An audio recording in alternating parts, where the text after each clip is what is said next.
मेरे भाई, हम फांसी के फंदा हमारे गले में है, हम उस वक्त भी आई लव मोहम्मद बोल रहे, तुम क्या मजाक कर रहे हो हमसे?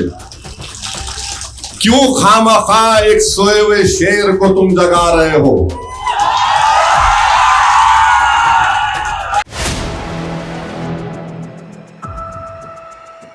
नमस्कार, 4 PM पर आप सभी का स्वागत है। नफरतों के सौदागर फिर से बाजार में हैं। ईमान भी बिक रहा है, अब किरदार में है। मुद्दा कोई भी हो उसे मजहबी बना देंगे, वोट चाहिए तो जख्मों को ताज़ा बना देंगे। जी हाँ, आई लव मोहम्मद को लेकर जो बवाल मचा है उसने एक बार फिर यह सवाल खड़ा कर दिया है कि क्या देश में संविधान को कुचला जा रहा है? क्या एक समुदाय अपनी धार्मिक भावना व्यक्त भी नहीं कर सकता है? भारत जैसे लोकतांत्रिक और सेकुलर देशों में किसी समुदाय को अपनी धार्मिक भावनाओं को व्यक्त करने से पूरी तरह से नहीं रोका जा सकता, बशर्ते कि वह अभिव्यक्ति सार्वजनिक शांति भंग न करे या दूसरे के धर्म और भावनाओं को ठेस न पहुंचाए। संविधान हर किसी को धार्मिक आजादी का अधिकार देता है, लेकिन इस आजादी की कुछ सीमाएं भी हैं जो सामाजिक व्यवस्था और सौहार्द बनाए रखने के लिए आवश्यक है। लेकिन कानपुर में शायद ऐसा नहीं हुआ। आई लव मोहम्मद का पोस्टर लगाया गया, वो गुनाह हो गया, अपराध हो गया। पुलिस ने मुस्लिम युवकों पर केस दर्ज कर लिया। बरेली में तो गिरफ्तारी हो गई, जिसके बाद देश भर में बवाल शुरू हुआ। बरेली में जुमे की नमाज के बाद किस तरीके से जब मुस्लिम समुदाय के लोग सड़कों पर उतरकर प्रदर्शन कर रहे थे तो पुलिस ने उनके ऊपर लाठीचार्ज की, लाठी चलाई उनके ऊपर। कई लोगों पर FIR दर्ज हुई, कई गिरफ्तार हुए, जिसके बाद मामला यह और गर्मा गया। बिहार में विधानसभा चुनाव है। ओवैसी जी भी बिहार चुनाव में खूब पसीना बहा रहे हैं। विपक्ष को तो ये आई लव मोहम्मद वाला बड़ा मुद्दा मिल गया। जी हाँ, बीजेपी को घेरने का। तो बिहार चुनाव में ओवैसी जी इस मुद्दे से बीजेपी को घेरने में लगे हैं। बता दें कि एक वीडियो सामने आया था जिसमें उत्तर प्रदेश पुलिस मुस्लिमों के घरों से आई लव मोहम्मद के पोस्टर, स्टिकर निकाल रही थी, जिस पर ओवैसी जमकर बरसे। मंच से वो शायर भी बन गए। कई शायरी पढ़कर उन्होंने मोदी, योगी और नीतीश कुमार को धोया। जी हाँ, आपको बता दें कि आई लव मोहम्मद पोस्टर विवाद ने अब सियासी रंग पकड़ लिया है। AIMIM प्रमुख असदुद्दीन ओवैसी एक बार फिर इस मामले पर भड़क गए। साथ ही उन्होंने प्रशासन पर भेदभाव का आरोप भी लगाया। उन्होंने कहा कि अगर आई लव महादेव लिखे तो सब ठीक, लेकिन जब कोई मुस्लिम आई लव मोहम्मद का पोस्टर लेकर निकलता है तो उसे गलत ठहरा दिया जा रहा है, उसका पोस्टर छीन लिया जा रहा है। वहीं उन्होंने कहा कि जब आई लव नरेंद्र मोदी और नीतीश कुमार के पोस्टर लगाने में कोई दिक्कत नहीं है तो आई लव मोहम्मद के पोस्टर से तकलीफ क्यों हो रही है? जरा आप भी सुनिए ओवैसी को। और अगर कोई ये समझ रहा है कि तुम पोस्टर छीन लेने से, या उत्तर प्रदेश में अगर कोई अपने घर की दीवार के ऊपर एक पोस्टर लगाता है आई लव मोहम्मद, तुम उसको निकालने से हमारे दिल से हमारे रसूल की मोहब्बत कम हो जाएगी, तो तुम दीवाने हो, तुम पागल हो।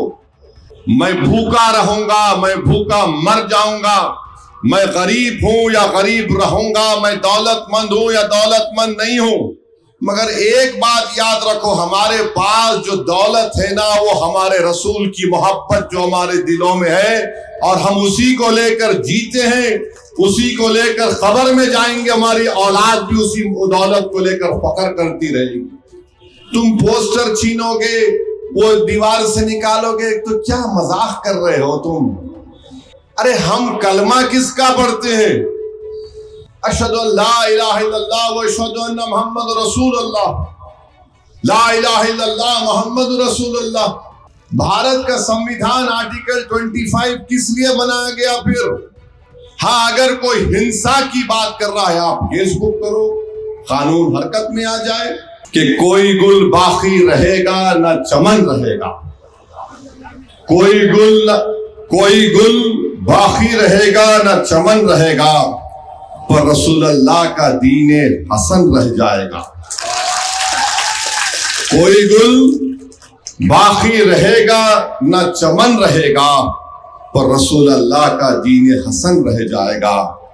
मेरे भाई, हम फांसी के फंदा हमारे गले में है, हम उस वक्त भी आई लव मोहम्मद बोल रहे, तुम क्या मजाक कर रहे हो हमसे? क्यों खामखा एक सोए हुए शेर को तुम जगा रहे हो?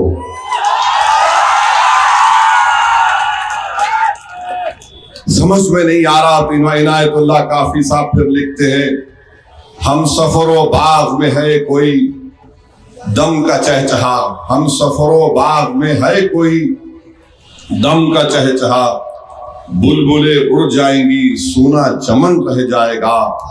उसके बाद लिखते हैं, ये वक्त के हुक्मरानों के लिए लिखा था उन्होंने, ये शायद उन्होंने लिखा था मोदी और नीतीश कुमार के लिए, योगी के लिए लिखा होगा 100 साल पहले। आज भी सही है। क्या लिखा हजरत ने कि नामे शाहाना जहां मिट जाएंगे लेकिन यहां, नामे शाहाना जहां में मिट जाएंगे लेकिन यहां हशर तक नामो निशान पंजे तन का रह जाएगा।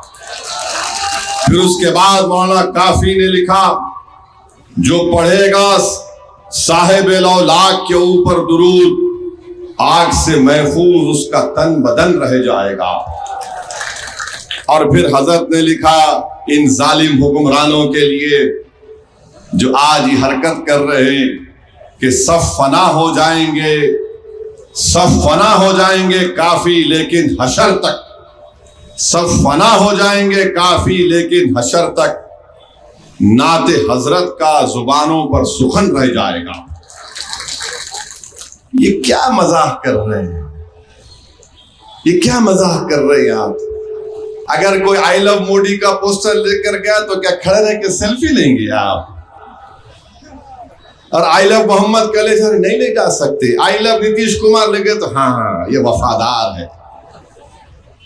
क्या आप मजाक कर रहे हैं? पूरे देश में, पूरे देश का नाम खराब कर रहे हैं। कोई हिंसा कर रहा है तो हम उसकी मजम्मत करते। और मैं कह रहा हूं आपसे, आज जो बरेली में हुआ, हम अल्लाह से दुआ करते हैं कि जो जेल में है अल्लाह उन पर रहम करे, फजल करे और अल्लाह उनको जल्द से जल्द रिहा करवाए इंशाअल्लाह ताला।